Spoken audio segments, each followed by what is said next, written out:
Welcome students, आज हम derivation करेंगे क्वाड्रेटिक फार्मूला की। देखते हैं जी क्वाड्रेटिक फार्मूला किस तरह से ड्राइव होता है। सबसे पहले मैं यहाँ पे क्वाड्रेटिक इक्वेशन जो है, जो कि a x square plus b x plus c equal to 0 होती है, ये मैं दर्ज कर रहा हूँ। ठीक है, इसको सेकंड डिग्री इक्वेशन भी कहा जाता है, तो आप जानते ही हैं। अब हम इसको यानी क्वाड्रेटिक फार्मूला को यहाँ पे प्रूव करेंगे with the help of completing square method. और इसमें मैंने आपको स्टेप्स बताए थे कि स्टेप नंबर 1 जो है, बेसिकली इसमें हम ये करते हैं कि x का यानी एक्स स्क्वायर का जो कोफिशिएंट है जो कि a है, इसको 1 बनाना है। और इसको 1 बनाने के लिए हम क्या करते हैं कि इसकी हर टर्म को यानी इक्वेशन को बोथ साइड पे हम a से डिवाइड कर देंगे।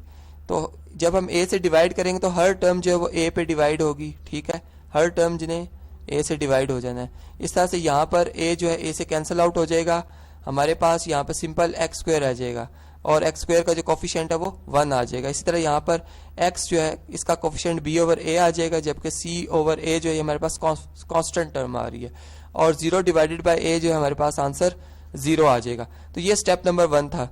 इसी तरह जो स्टेप नंबर 2 होगा हमारे पास, स्टेप नंबर 2, इसमें हमने ये करना है कि वो टर्म जो कि कांस्टेंट है उसको हम सेपरेट कर देंगे, यानी c ओवर a का जो एडिटिव इनवर्स है नेगेटिव c ओवर a वो बोथ साइड पे ऐड कर दिया जाएगा, जिससे क्या होगा जी कि ये जो हमारे पास कांस्टेंट टर्म है वो लेफ्ट साइड से खत्म हो जाएगी, कैंसिल आउट हो जाएगी और राइट साइड पे आ जाएगी। तो हमारे पास ये जो इक्वेशन है कुछ इस शेप में आ जाएगी कि x square plus b over a into x equal to, ठीक है। और यहाँ पर 0 में से जब आप माइनस सी ओवर ए सब्ट्रैक्ट कर रहे हैं तो हमारे पास आंसर जो है वो नेगेटिव सी ओवर ए आएगा, यानी 0 में आप जब प्लस करेंगे माइनस सी ओवर ए तो हमारे पास minus c over a answer आएगा। अब आप फर्दर जो है स्टेप नंबर 3 जो है, बेसिकली ये सबसे इंपॉर्टेंट स्टेप है। इस स्टेप का जैसे कि मैंने आपको बताया था कि वो टर्म जो कि x जिसमें x शामिल है उसमें x का जो कोफिशिएंट होगा बेसिकली उसका हाफ किया जाता है। यानी यहाँ पर हम इस तरह से करेंगे कि देखिए एक्स स्क्वायर लिखा हुआ है प्लस, अगर मैं इसका हाफ करूँ तो मुझे क्या करना होगा कि इस टर्म के कोफिशिएंट को 2 से मल्टीप्लाई कर दूँ और इसको 2 से डिवाइड कर दूँ। ठीक है, तो यहाँ पर जो x का कोफिशिएंट है वो बेसिकली अगर इस कोफिशिएंट की बात कीजिए जो कि ब्रैकेट में लिखा हुआ है तो ये b है। ठीक है, तो इसका जो स्क्वायर बनता है, इसका स्क्वायर बनेगा b over 2a whole square. इसको बोथ साइड पे हम क्या कर देंगे, ऐड कर देंगे। ठीक है, इसी तरह यहाँ भी इसको ऐड कर देंगे b over 2a whole square को। ठीक है, इसका रीजन मैं आपको ऑलरेडी बता चुका हूँ कि हमने एक परफेक्ट स्क्वायर फार्मूला बनाना है जो कि ऊपर मैंने दर्ज किया हुआ है। हमारे पास परफेक्ट स्क्वायर के 2 फार्मूलाज होते हैं।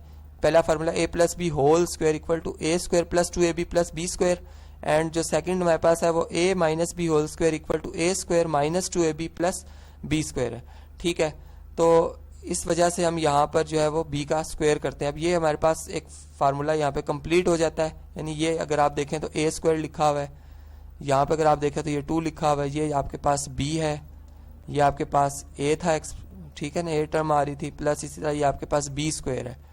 और आप जानते हैं कि ये किसके बराबर होता है, ये बराबर होता है a plus b whole square के।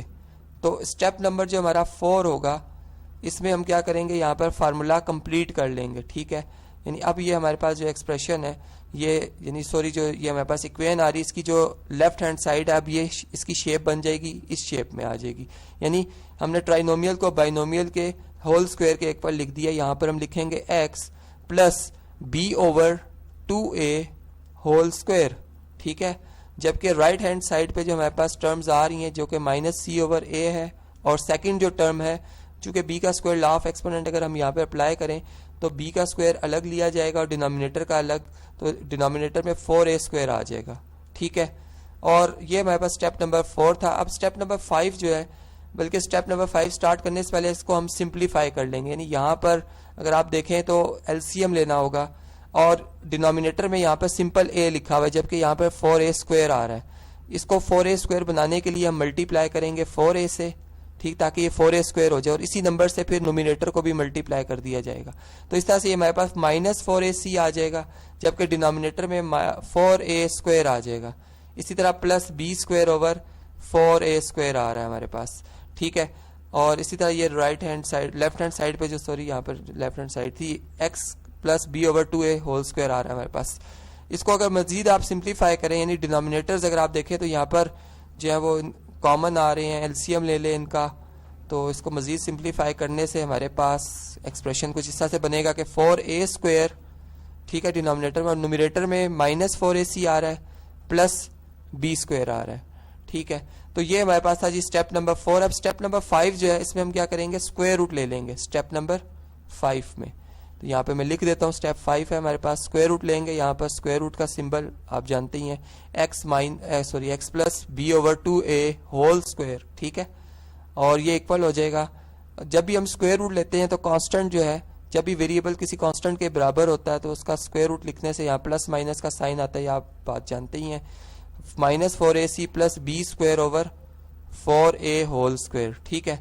अब आप देखें कि यहाँ पर स्क्वायर और स्क्वायर रूट एक दूसरे के क्या है जी, इन्वर्सेस होते हैं, रिवर्स होते हैं, एक दूसरे को कैंसिल आउट कर देते हैं। तो यहाँ पर अब हमारे पास जो है एक्सप्रेशन जो आ रहा है राइट हैंड साइड पे, सॉरी लेफ्ट हैंड साइड पे, वो आएगा x plus b over 2a, ठीक है। जबकि राइट हैंड साइड पे अगर हम देखें तो इसको हम तरतीब में लिख सकते हैं, यानी न्यूमरेटर में b स्क्वायर पहले लिख दिया जाए, -4ac बाद में, और अगर लॉ ऑफ एक्सपोनेंट की बेस पे देखा जाए तो 4a स्क्वायर चूंकि एक परफेक्ट स्क्वायर नंबर है, ये स्क्वायर रूट से बाहर आएगा, तो 4 का स्क्वायर रूट होता है 2 और a स्क्वायर का स्क्वायर रूट होता है a, तो ये आपके पास 2a आ जाएगा। अब इसमें हम इसको मजीद सिंप्लीफाई करते हैं इस तरह से कि ये जो कांस्टेंट टर्म x में ऐड हो रही है, इसको अगर हम इसका एडिटिव इनवर्स बोथ साइड पे ऐड कर दें, यहाँ भी, ठीक है, -b ओवर 2a ऐड कर दें, तो ये यहाँ से क्या हो जाएगा जी, कैंसिल आउट हो जाएगा, यहाँ पे x सेपरेट हो जाएगा। जबकि यहाँ पर इक्वालिटी की राइट हैंड साइड पे -b ओवर 2a आ जाएगा plus minus square root of b square -4ac divided by 2a आ जाएगा। अब जो हमारे पास लास्ट स्टेप है, यानी स्टेप नंबर जो 6 है, इसमें हम सिंपल जो है अब क्या करेंगे, सोल्यूशन सेट हमने बनाना है। तो अब देखें जी, इसमें बहुत सिंपल है, डिनोमिनेटर कॉमन आ रहा है 2a, numerator as it is add हो जाएंगे, -b plus minus square root of b square -4ac। तो ये बेसिकली यही हमारे पास क्वाड्रेटिक फार्मूला कहलाता है, ठीक है।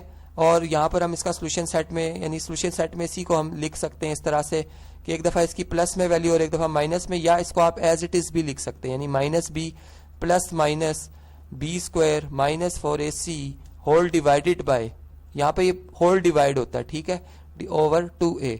तो ये अब हमारे पास जो आंसर आया, यानी जो सोल्यूशन आया, बेसिकली यही क्वाड्रेटिक फार्मूला है जिसको हमने आज डिराइव करना था। तो आपने देखा कि क्वाड्रेटिक इक्वेशन को हमने कंप्लीटिंग स्क्वायर मेथड से किस तरह से सॉल्व